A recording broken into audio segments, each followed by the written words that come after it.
Perhaps it's time to try to define what innovation really is, or how do you make innovation work, which could be a different topic potentially. But how would you define what innovation means? Well, I lean, of course, on ISO 56000. Of course.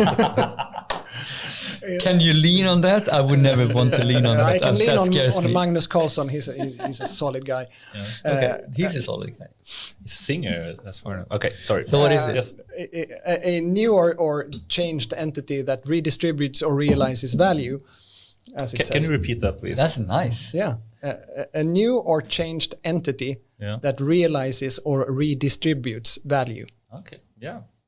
Potentially good. Entity that can, it's a new entity that redistributes value.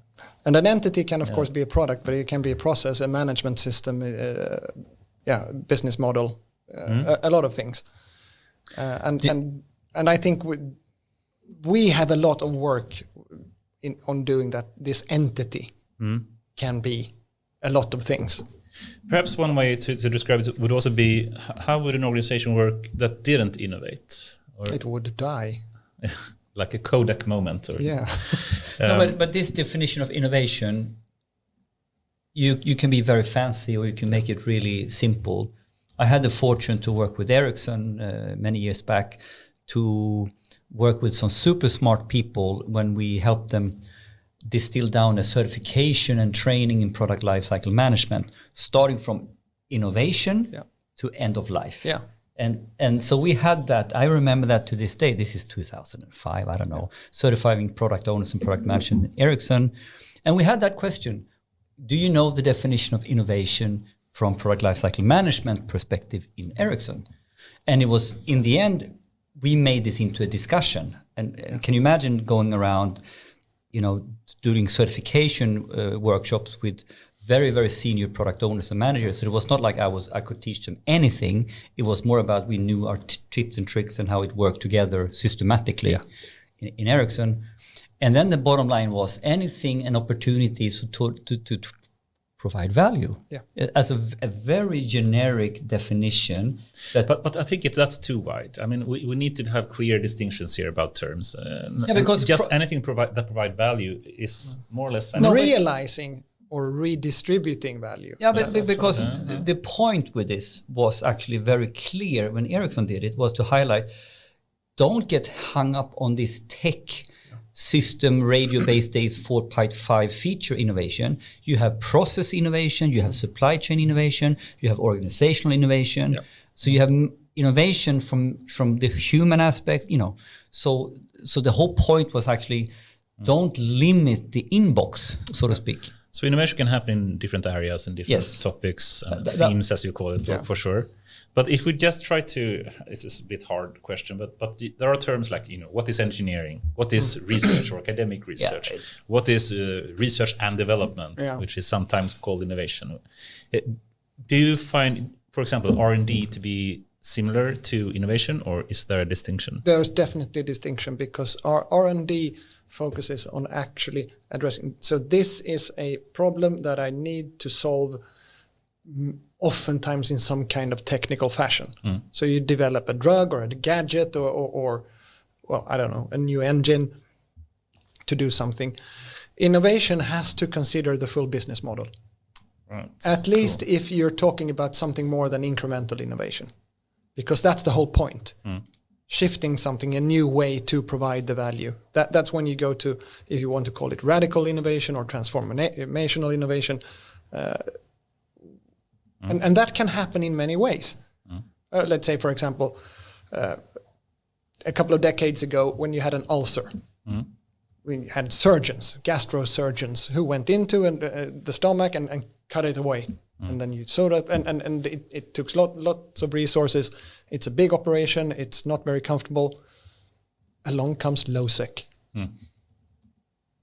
Very, very radical innovation. Yeah. So instead of cutting your belly open, you take a pill. I think it connects to one of our core topics as well. First principles. Yes. But before we go to first principles, There's at least a couple of more layers to define innovation here right now, and you already did it when you said that, because let's talk about innovation, and we concluded that you can go in different directions. Another angle to talk about innovation that you alluded to now, we have some fancy hype words here. We can talk about incremental innovation. Okay, we all kind of understand what that is, right? Yeah. We are doing a little bit better of the same, right? Yeah. Make the engine go a little bit better. Yeah. And then what's been very fashionable to talk about has been the disruptive innovation. So often misunderstood. And then I put to what we are on about when we talk about data and AI in combination with hospitals or trucks is intersectional innovation. And to distinguish between these different types of innovation paths is extremely important, because it leads to different types of approaches to succeed. Could we elaborate around this? I mean, I said 3 now. Maybe there's a couple of more. I don't know, but they are incremental, disruptive, intersectional. You can talk about radical. And what is the difference between radical and the other ones? This is a good one, but I don't know the definition. I'm not really sure how I would put it against intersectional. Maybe that's the inputs into the innovation work that you talk about. But when I look at radical, or let's say when you talk about incremental. Yes. Okay. So we give more or less the same type of value to our existing interested parties. Yeah, and typically now, let's be super concrete. Yeah. We are in a domain. I build trucks. Yeah. And now I improve the fashion I build trucks. Yeah. It's the mechanical truck. So the disruptive part of this is that we want to do something completely different, right? So like LUSEC to me is disruptive or radical, right? Yeah. From operations, you have no value of operation. We give you a pill, right? Yeah.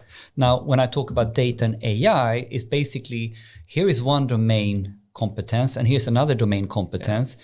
Yeah. It's a little bit like how you can take it in, between biology, you can mix different domains, and all of a sudden you end up with a new core domain. Yeah. So for me, the future with data and AI, we will live in a data and AI centric world. Mm-hmm. So regardless of your domain, you need to be able to do intersectional innovation with this topic. Yes. And your organization will look differently. The way you do your clinical processes will look differently. But this is quite different to disruptive innovation. Yeah. Here you're combining two things in a Venn diagram sort of thing. Here you're jumping into another circle. And that helps to provide, let's say, a radical innovation. Then where you are addressing an unknown need. Yes, in a completely different way, maybe to a completely new set of stakeholders. Yeah, and to me this is almost closer than I don't know what the definition difference is, but this sounds like disruptive to some degree. Yeah, but if you look at Clayton Christensen's definition of disruptive, they say that something that used to be really expensive now comes along and becomes so cheap that you can apply it in so many more different ways that it takes up. So or it could be really bad in many ways, but excellent in one dimension that is important to the customers, and then it grows better. So it comes sort of from below and overtakes the incumbents. Yes. By being, let's say computers, for example. Yeah. Initially, there's a world market for 4 computers because they're so expensive and they take up so much space. But this is a segue to first principle almost, right? Well, right? Also, I mean, it's very similar to, for example, what other people like Professor AIAW and others that speak about what is really disruption in terms of economy. Yeah. And they say basically that it's very easy to define for an economist. It's simply what you said, when the cost of something drastically drops, then disruption will happen. And what's the financial term that the cost?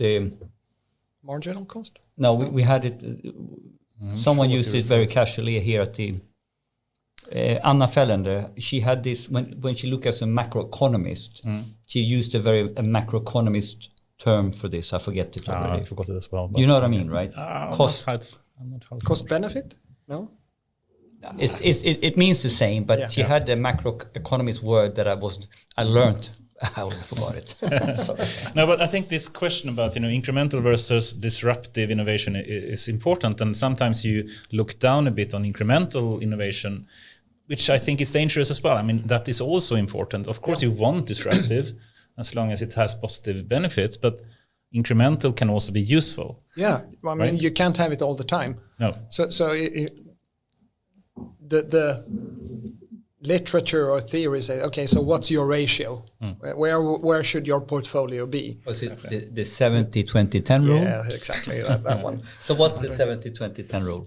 Okay, so put 70% of your innovation project into incremental, 20 into somewhere in the middle, the horizon 2 things, and 10% into the radical horizon 3. Do you subscribe to that thinking? I have no idea if 70-20-10 is right, but of course, I mean, there's people we work with, and radical really means radical. Yes. So you can't have the whole organization worrying about radical all the time. You will go nuts. Yeah, and then we come to this people question. A lot of people are not interested in that. Yes, you want to be able to have influence over your daily work life. Yeah. So we can see being able to run incremental projects or initiatives in your organization actually is really good for reducing staff turnover, increasing staff satisfaction. Yeah. You feel that you have control or an impact on the place you work. Yeah. So that's great. But very little radical innovation comes from inside it. You don't disrupt yourself. It's hard. It's extremely hard.